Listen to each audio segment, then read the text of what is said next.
বিগত 17.5 বছর মজলুম থাকার পর বর্তমান সরকার নিজেরাই এখন জালিমে পরিণত হচ্ছে, এমন অভিযোগ করেছেন জামায়াতে ইসলামের আমির ডক্টর শফিকুর রহমান।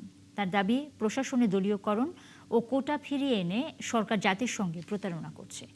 সকালে জাতীয় প্রেসক্লাবে লেবার পার্টির আলোচনা সভায় তিনি অভিযোগ করেন, রক্তভেজা আন্দোলনে স্বৈরাচার থেকে মুক্তি মিললেও সরকার এখনও ফ্যাসিবাদের মতোই আচরণ করছে। আরও জানাচ্ছেন ইলিয়াস আকন।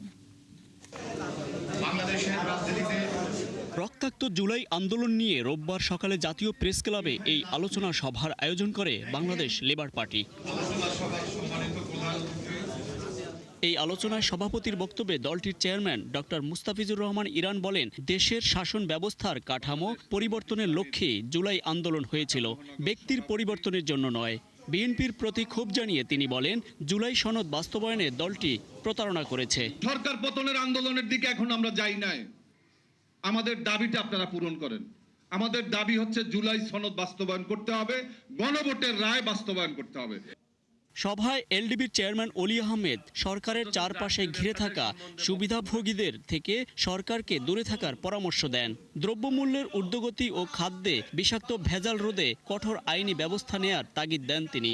আপনার সাথে এখন কিছু লোক ঢুকে গেছে যারা মোসাদের সাথে কাজ করেছে, রয়ের সাথে কাজ করেছে। এরা আপনার লোক না।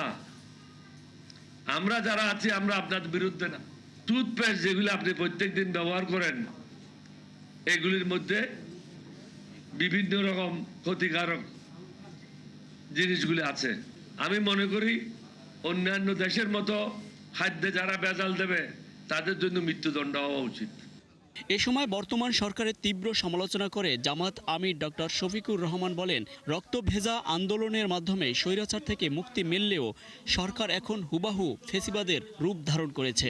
আল্লাহ তাআলা আমাদেরকে মুক্তি দিলেন একটা রক্তভেজা আন্দোলনের মাধ্যমে। তারপরে এই স্মৃতি তাড়াতাড়ি ভুলে গিয়ে যে হাসলটটা ফ্যাসিস্ট সরকারের ছিল সেটা আপনারা আবার ধারণ করতে যাচ্ছেন কেন?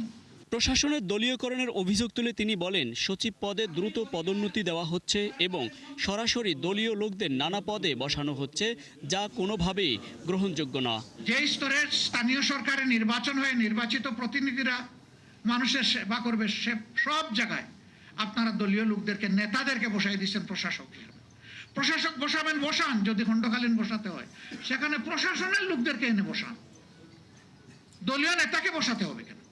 গণতন্ত্র পুনর্গঠন ও জুলাই বিপ্লবের প্রকৃত চেতনা বাস্তবায়নে সরকারের সদিচ্ছা দেখতে চান বিরোধী দলীয় রাজনৈতিক দলের নেতারা। আল্লাহ হাফেজ। বাংলাদেশ। ইলিয়াস আকন, ৭১, ঢাকা।